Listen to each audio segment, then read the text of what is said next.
بسم اللہ الرحمن الرحیم۔ السلام علیکم۔ غزوہ خیبر کے موقع پر ایک چرواہا حضور اقدس صلی اللہ علیہ وسلم کی خدمت میں آیا۔ وہ یہودیوں کی بکریاں چرایا کرتا تھا۔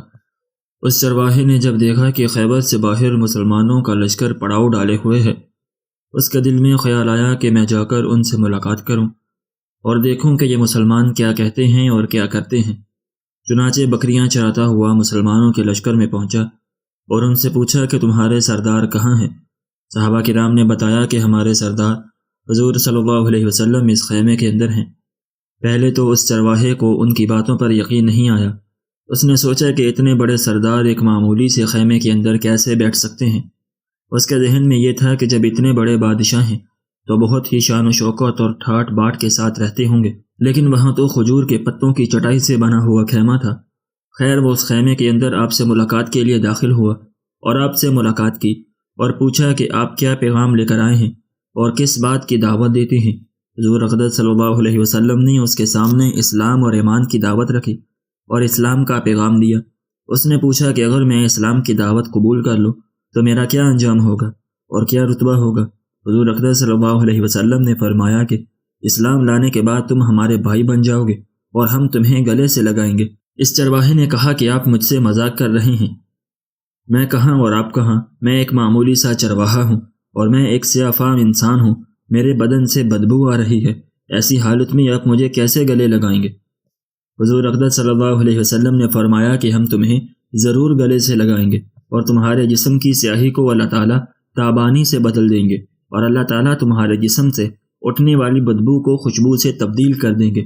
یہ باتیں سن کر وہ فوراً مسلمان ہو گیا اور کلمہ شہادت اشہد اللہ الہ الا اللہ و اشہد ان محمد رسول اللہ پڑھ لیا۔ پھر حضور اقدس صلی اللہ علیہ وسلم سے پوچھا کہ یا رسول اللہ صلی اللہ علیہ وسلم، اب میں کیا کروں؟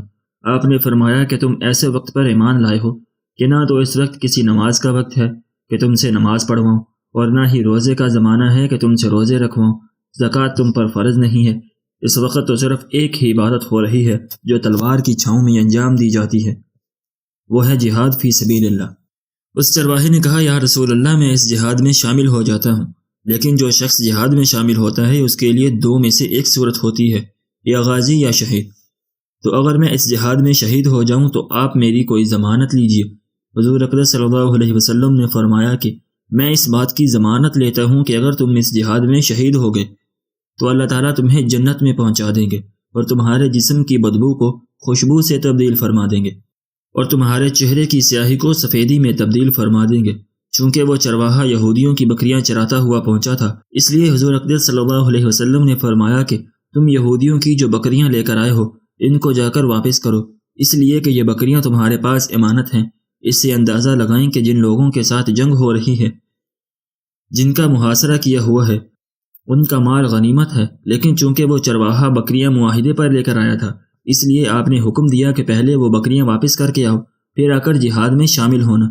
چنانچہ اس چرواہے نے جا کر بکریاں واپس کیں اور واپس آ کر جہاد میں شامل ہوا اور شہید ہو گیا۔ جب جنگ ختم ہو گئی تو حضور اقدس صلی اللہ علیہ وسلم لشکر کا جائزہ لینے لگے۔ ایک جگہ آپ نے دیکھا کہ صحابہ کرام کا مجمع اکٹھا ہے۔ جب آپ قریب پہنچے تو ان سے پوچھا کہ کیا بات ہے؟ صحابہ کرام نے فرمایا جو لوگ جنگ میں شہید ہو گئے ہیں ان میں سے ایک آدمی ایسا بھی ہے جس کو ہم میں سے کوئی نہیں پہچانتا۔ آپ نے فرمایا کہ مجھے دکھاؤ۔ جب آپ نے دیکھا تو فرمایا کہ تم اس شخص کو نہیں پہچانتے، مگر میں اس شخص کو پہچانتا ہوں، یہ چرواہا ہے اور یہ وہ عجیب و غریب بندہ ہے جس نے اللہ کی راہ میں ایک بھی سجدہ نہیں کیا، اور میں اس بات کی گواہی دیتا ہوں کہ اللہ تعالیٰ نے سیدھا اس کو جنت الفردوس میں پہنچا دیا، اور میری آنکھیں دیکھ رہی ہیں کہ ملائکہ اس کو غسل دے رہے ہیں اور اس کی سیاہی سفیدی میں تبدیل ہو گئی ہے اور اس کی بدبو خوشبو سے تبدیل ہو گئی ہے۔ اندازہ کیجئے، دیکھیے، اگر کچھ عرصے پہلے اس چرواہے کو موت آ جاتی تو سیدھا جہنم میں چلا جاتا، اور اب اس حالت میں موت آئی کہ ایمان لا چکا ہے اور سرکار دو عالم صلی اللہ علیہ وسلم کا غلام بن چکا ہے، تو اللہ تعالیٰ نے اتنا بڑا انقلاب پیدا فرما دیا۔ اسی لیے فرمایا اعتبار خاتمے کا ہے۔ اسی لیے بڑے بڑے لوگ لرزتے رہے اور یہ دعا کرتے رہے کہ یا اللہ حسن خاتمہ عطا فرمائیے، ایمان پر خاتمہ عطا فرمائیے۔ کس بات پر انسان ناز کرے، فخر کرے اور اترائے؟ اس لیے کہ کیا معلوم کہ کل کیا ہونے والا ہے۔ اسی لیے فرمایا کہ کسی کو بھی حقیر مت سمجھو۔ انبیاء علیہم السلام کا شیوا یہ رہا ہے کہ کبھی غالی کا جواب بھی غالی سے نہیں دیا، حالانکہ شریعت نے اس کی اجازت دی ہے کہ جتنا ظلم تم پر کیا جائے تم بھی اتنا بدلہ لے سکتے ہو، لیکن انبیاء علیہم السلام نے کبھی غالی کا بدلہ غالی سے نہیں دیا۔